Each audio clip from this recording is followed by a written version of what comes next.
Life really isn't meant to be that hard and that challenging.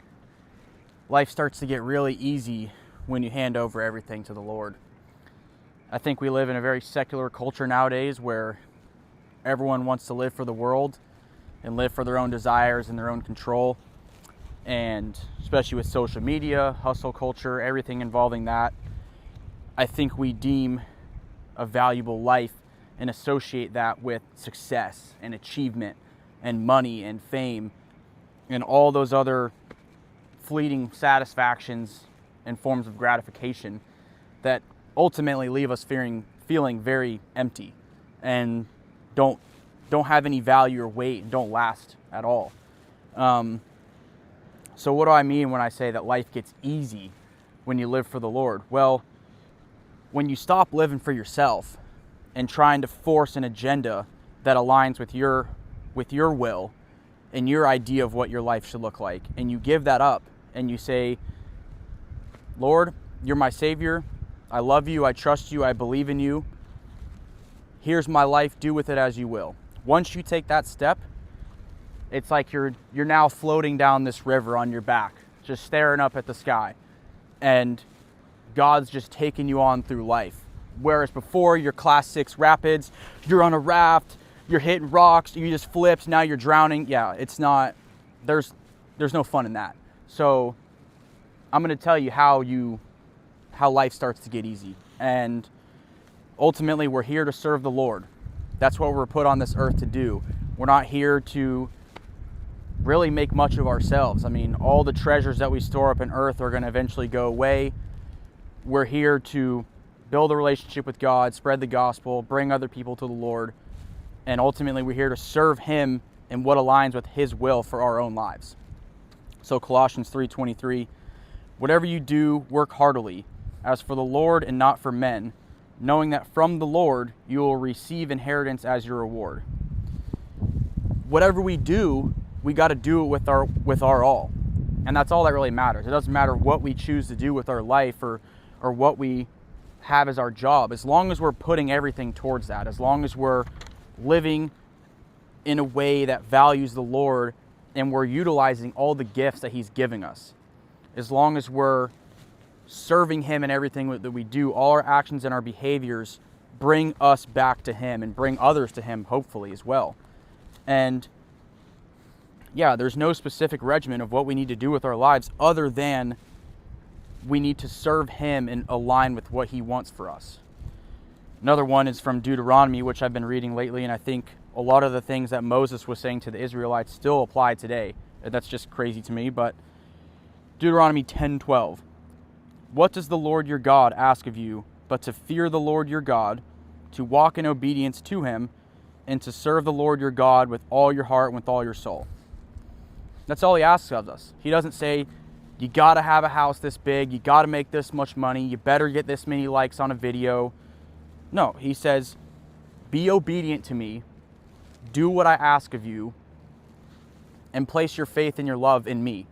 He wants our lives to revolve around Him, not revolve around anything else. He wants us to serve Him. It's that simple. It doesn't say we have to do this and do that, and you better have a big house, you better make a bunch of money, or you better have this many likes, this many followers. No, it just says be obedient to Him, serve Him, whatever He tells you to do, whatever is aligning with His will, He wants you to do that. He doesn't want you to go, oh, well, I see that the Lord's really placed this out for me in my life, but I really want to make a lot of money, or, oh, I really want to do this. And that stuff's not going to work. I hate to tell you, if you try to do all that stuff that doesn't align with what He wants for you, it's eventually going to fail, or it's going to leave you feeling empty, or you're going to wonder why you ever even did it in the first place, because it's just not going to bring any sort of fulfillment. The only pure, unconditional form of fulfillment that we have on this earth is Jesus. Trusting Jesus, placing our faith in God, and walking in His footsteps. That's all we have at the end of the day. Another one that aligns with that, we're not to be guided by our wealth and success. Matthew 6:24, no one can serve two masters, for either he will hate the one and love the other, or he will be devoted to the one and despise the other. You cannot serve God and money. When you start to try to live a life revolving around money and business and making bread and, the hustle culture that we live in, where it's just business, success, achievement. That's the only way you're going to feel anything in life. Everything else is just bleak unless you make millions of dollars. That's a hoax. But when you live in that tunnel vision of, I got to make more money, bigger business, whatever, that's exactly what it is. It's tunnel vision. You know, God is over here. God is a whole nother tunnel that you need to be on.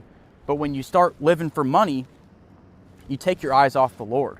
You can't have your eyes on both. You can't be following the Lord's will for you and seeking what he wants you to do while at the same time chasing money.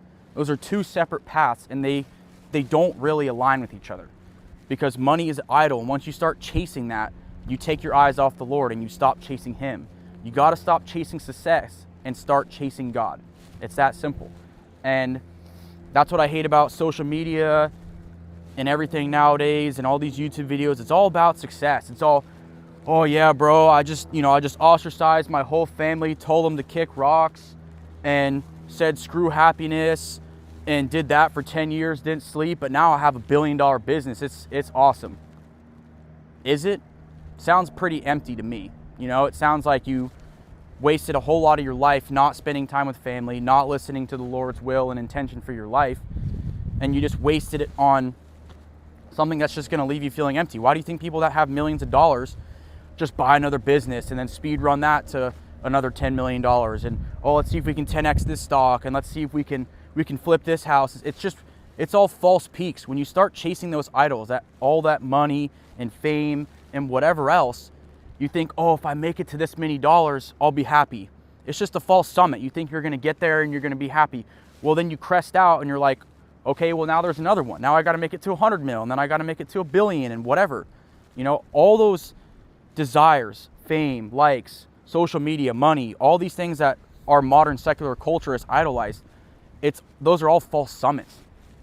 The only way from those summits is either down back to nothing or up to another one and up to another one, and they just never get you anywhere. The only real summit is following the Lord and serving him in everything that you do. And another point I want to stress is a lot of people they stress. They get really stressed. Oh, there's so much going on in the world, and especially our nation, and that's valid. I think we're in a very bleak time right now. There's a lot of things I don't like that are going on, but you know why I'm not sitting here squirming and rolling around on the ground and freaking out and losing my mind?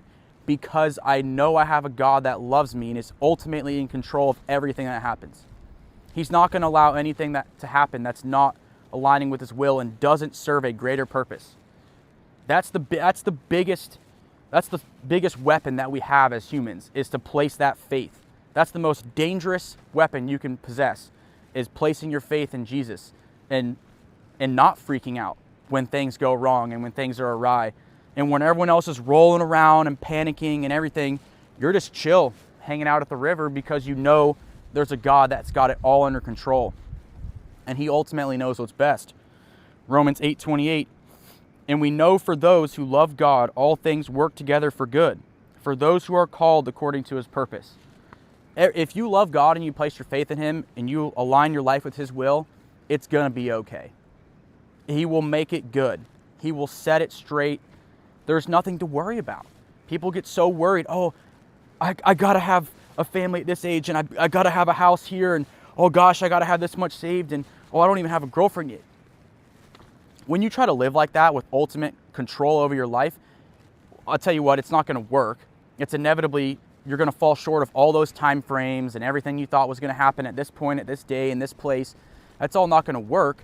And then it's just driving you into a hole. You thinking, oh, now I messed up, and look at me, I'm a failure. And yeah, it's because you're not aligning your life with God's will.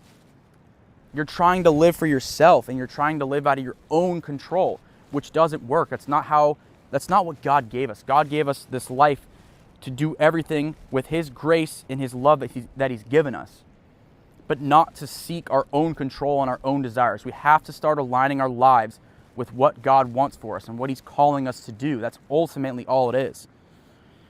Proverbs 3:5-6. Trust in the Lord with all your heart and lean not on your own understanding. In all your ways submit to him, and he will make your path straight. It's another big one. We all like to think that we know what's best.